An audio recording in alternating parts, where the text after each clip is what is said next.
학과과페로 배우는 경제, 오늘은 두 번째 단계인 은행을 통해서 예금과 대출 개념을 배우고 직접 실습해 보겠습니다.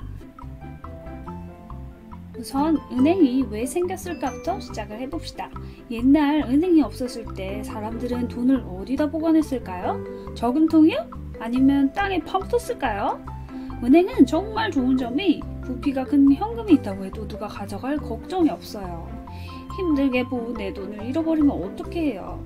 은행이 없을 때는 훼손당하거나 화폐가 잃어버릴 수 있었는데 이제 그런 현상들이 없어지는 겁니다.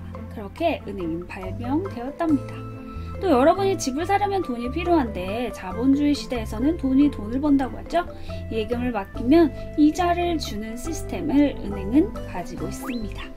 이렇게 은행은 우리에게 이자 그리고 예금 대출을 해줍니다. 자, 신용 점수는 왜 필요할까요? 은행이 꼭 보는 게 있어요. 바로 신용 점수인데요. 믿음이 있어야 돈을 주고 받죠. 사람이 개인 간 거래에서는 돈을 빌려주는 과정에서 의가 상하기도 하고 분란이 일어나기도 합니다. 뭘 믿고 빌려주느냐? 은행도 기준이 있어야 한다는 겁니다. 그래서 신용이 있으면 대우도 좋다. 바로 신용 점수라는 것으로 사람들의 점수를 매기기 시작한 겁니다. 이렇게 은행이 믿을 만한 사람에게 더 많이 돈을 주는 그런 은행의 제도가 시작되었습니다. 자, 그러면요. 이 은행이 어떤 역할을 하는지 우리 함께 살펴볼까요? 먼저요. 예금을 봅시다. 예금은 은행에 돈을 내면 신용 등급에 맞게 이자를 주는 겁니다. 이 예금된 돈을 가지고 은행은 돈이 부족한 사람에게 돈을 빌려줍니다. 이게 바로 대출이에요. 그 과정에서 돈을 보관하게 되고 또 남는 돈, 예금과 대출을 하고도 남는 돈을 기업에 투자하기도 합니다. 그래서 기업으로부터 대출 이자를 받게 되는 것입니다. 이렇게 돈이 돌고 도는 거죠. 예금과 관련한 용어를 먼저 모아서 살펴보겠습니다. 어떤 사람이 은행에게 예금 금액을 줬어요. 나는 한 달 동안, 1년 동안 약정을 하겠다. 그럼 1년 예금이겠죠? 그런데 중간에 사정이 생겨서 돈을 정말 어쩔 수 없이 꺼내야 되는 상황이 된 거예요. 이 경우에 무엇이라고 할까요? 네, 중도 해지라고 합니다. 은행에 맡긴 돈을 약속기간, 여기서는 1년이겠죠? 1년의 중간에 그냥 빼버리면 그렇게 되면 내가 원래 받기로 한 이자를 다 받을 수는 없습니다. 그래서 여러분이 학급에서도 절반만 받는다든지 아니면 약속한 이자의 3분의 1만 받는다든지 기간에 따라 다르게 받는다든지 이렇게 선생님과 함께 얘기해 보시면 좋을 것 같고요. 반대로 1년이라는 기간을 꾹 참고 내가 먹고 싶은 거, 사고 싶은 거, 즐기고 싶은 거 다 참았어요.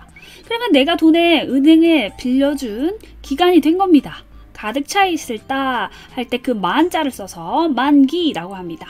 그래서 만기 때는 약속된 이자를 모두 받을 수 있어요. 이렇게 만기냐 중도 해지냐에 따라서 예금의 이자가 달라진다는 것을 알 수 있습니다. 자, 그럼 이제 대출과 관련한 용어를 알아볼게요. 우리가 살아가다 보면 돈이 조금 모자랄 수 있어요. 특히 월세를 살다거나 집을 살 때 돈이 모자랄 때 어떻게 해야 될까요? 이런 경우에 은행은 우리에게 돈을 빌려줄 수 있답니다. 왜냐하면 다른 사람에게 예금해서 모은 돈이 있으니까요. 그런데 다른 사람이다 보니 돈을 빌리는 데 대한 이자는 내야 되겠죠?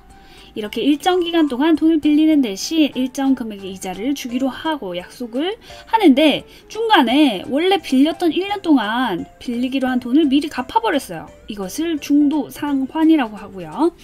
1년 동안 약속한 이자보다 조금 덜 내게 되겠죠? 이렇게 약속기간 중간에 갚기 때문에 수수료를 낸다는 것 꼭 기억해 주세요. 원래 받기로 한 그 대출 이자를 은행이 기억하고 있었는데 그걸 쓸 수가 없게 된 상황이 되어버렸기 때문이죠. 그런 경우에 이제 일찍 갚아서 더 좋을 거라고 생각하지만 수수료를 낸다는 것. 그럼 대출 관련 키워드를 좀 더 알아보도록 할게요. 자, 먼저 대출은 돈 그리고요 물건도 은행에서 빌리는 것을 말합니다. 그리고 대출 이자는 그 대출의 대가로 은행에 지불하는 것이고요. 100원당 얼마 이렇게 대출 금리는 대출된 돈에 대한 이자율 200만 원이면 얼마 이렇게 이자를 주는 비율을 이자율이라고 합니다. 마지막으로 어려운 단어예요. 예대마진이라는 건데요. 예금의 예자와 대출의 대자를 합친 말입니다. 그리고 마진이라는 건 내가 수익 활동을 하고 남은 돈이거든요. 그래서 예금의 이자율로 해서 얻은 이자 예금의 그 차이를 예대마진이라고 합니다. 자, 은행에서도 직원이 있고 시스템도 있고 거기에서 얻을 수 있는 사람들에게 주는 월급이 있을 거 아니에요? 은행 마케팅비라든지 홍보 비용 이런 것들을 지불하려면 은행에도 수익원이 있어야 되잖아요. 그래서 예금에서 돈을 빌려주는 그 비용, 그리고 대출에서 이자로 받는 그 비용, 그 차이를 이용해서 은행이 예대 마진으로 은행의 운영비로 사용하고 은행의 수익을 남기는 그런 경제 요소로 작용하고 있습니다. 자, 그러면 우리 은행이 우리 경제 발전에는 어떤 영향을 미칠까요? 자, 사람들이 이렇게 한 푼, 두 푼, 세 푼 모아서 돼지 저금통도 깨고 해서 은행에 돈을 모아줍니다. 그러면 이 예금을 모아서 대출을 해줍니다. 누구한테요? 네, 우리 기업이 자동차도, 로켓도, 스마트폰도 만들 수 있도록 기업에게 투자 금액을 줍니다. 물론 여기에 대한 대출 이자는 받겠죠. 대가니까요. 이렇게 은행이 우리 경제에 있어서 발전하는데 꼭 필요한 존재입니다. 이 기업이 투자받을 돈으로 어떤 사업을 시도할 수도 있죠. 이렇게 오늘 이 단계를 통해 여러분이 경제금융활동에서 꼭 필요한 은행의 역할, 그리고 예금과 대출에 대해서 좀 자세히 알 수 있는 시간 되었으면 좋겠습니다. 그럼 우리 다음 시간에 또 만나요.